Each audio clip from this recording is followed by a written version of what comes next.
జీవితంలో జరగదు అనుకున్నది ఈరోజు జరగబోతుంది. రాఘవ నా మెళ్ళో తాళి కట్టబోతున్నాడు. ఇది నా చివరి కోరిక అని నీకు తెలుసు. ఇంత దూరం వచ్చిన తర్వాత మా బంధం ముడిపడే సమయంలో ఎలాంటి ఆటంకాలు రాకుండా చూడు స్వామి.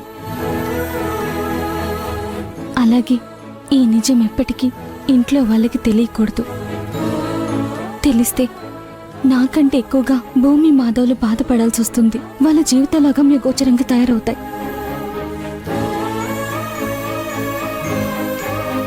అమ్మా, అర్చన చేయమంటారా? పంతులు గారు, నా పేరు సుహాసిని. భూమి మాధవ్ వాళ్ళు ఈరోజు పెళ్లి జరిపించడానికి మీ దగ్గర అనుమతి తీసుకున్నారు కదా? ఓ అవునమ్మా, నువ్వే నా పెళ్లి కూతురివి.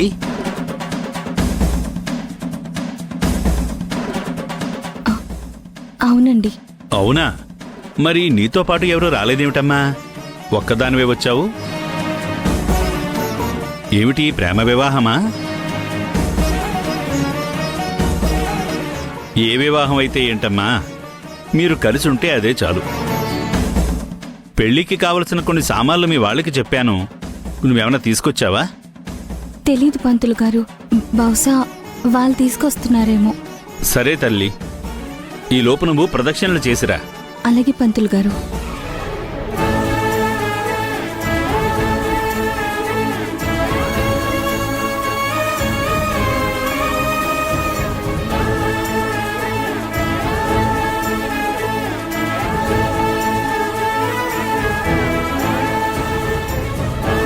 విన్నావా అక్క, ఈ అమ్మాయి ఒక్కతే పెళ్లి చేసుకోవడానికి వచ్చిందంట. విన్నానే. ఖచ్చితంగా ఈ అమ్మాయిని చూస్తుంటే లేచిపోయి వచ్చిన బాపతిలాగే అనిపిస్తుంది. అందుకే ఆ అమ్మాయి తరపున ఎవరూ లేరు. ఈ మధ్య ఎక్కడ చూసినా ఇలా లేచిపోవడాలు, పెళ్లిళ్ళు చేసుకోవడాలు ఎక్కువైపోయాయక్క.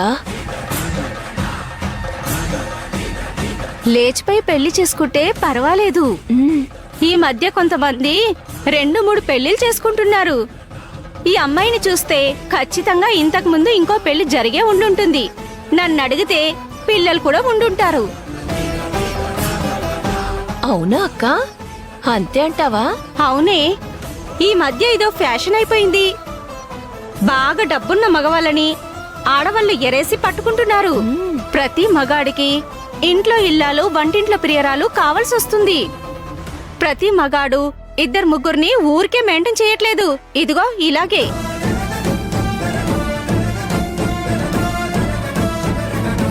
నాకు నువ్వన్నది నిజమనిపిస్తుందక్క. పాపం ఈవిడి గారిని చేసుకోబోయే అతనికి భార్య ఉంటే అది ఎంత అమాయకురాలో. ఆ అమాయకురాలు మా ఆయన ఇంట్లో కష్టపడి వస్తున్నాడని కలలు కంటూ ఉండుంటుంది. ఇక్కడేమో ఇలా అతను రెండో పెళ్లికి సిద్ధపడుతున్నాడు.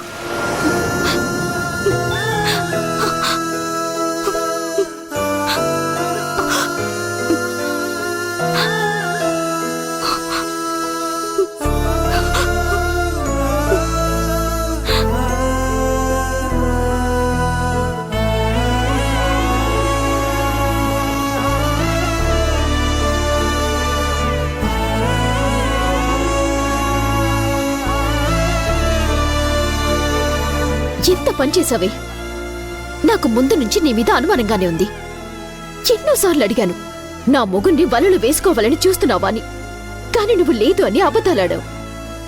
నీకు తోడు ఈ భూమి వాళ్ళు నా జీవితాన్ని నాశనం చేశారు. మీ ఎవ్వరిని వదిలిపెట్టను.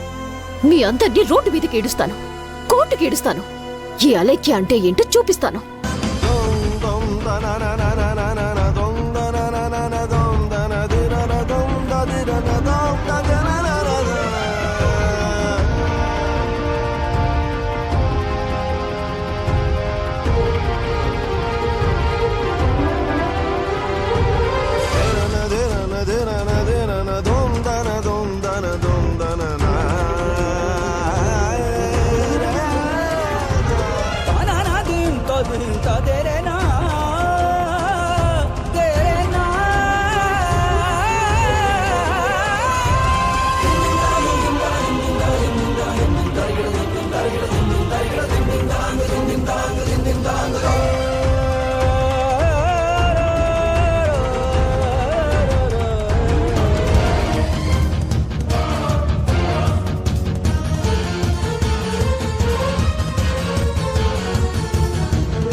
అయ్యో ఎవరు పడిపోయారే?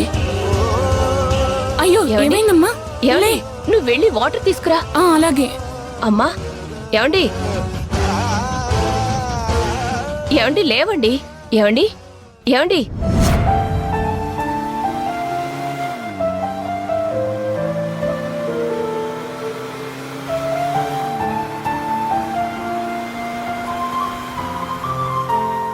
మొత్తానికి అలేఖ్యనైతే మనతో పాటు రాకుండా ఆపగలిగాం.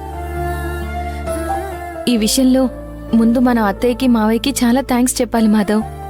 వాళ్ళ సంగతేమో గాని నీ తెలివికి మాత్రం నేను ఫిదా అయిపోయాను. చాలా తెలివిగా ఇంట్లో ఎవ్వరికి ఎలాంటి అనుమానం రాకుండా అందరినీ డివైడ్ చేశావు. ఇప్పుడు అలేఖ్య కూడా దాదాపుగా అనుమానం రాదు.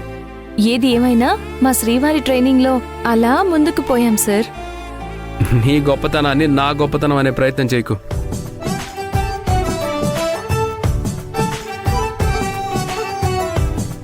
అవును, ఇంతకీ పెళ్లికి కావాల్సిన సామాన్లన్నీ తీసుకున్నావా? కొన్ని తీసుకున్నాను భూమి.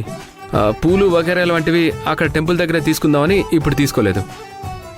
మనం ఇప్పుడు తీసుకున్నా అక్కడికి వెళ్ళేసరికి వాడిపోతాయి. అవును మాధవ్, మంచి పని చేసావు. అక్కడే మంచి దండలు చూసి తీసుకుందాం.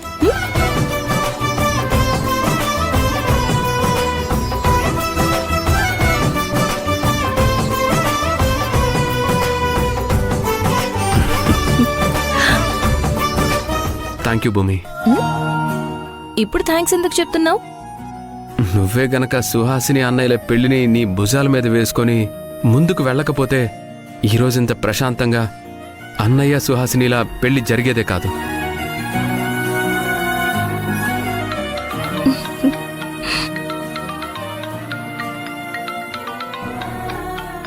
హలో మాధవ్, కారు ఆపు.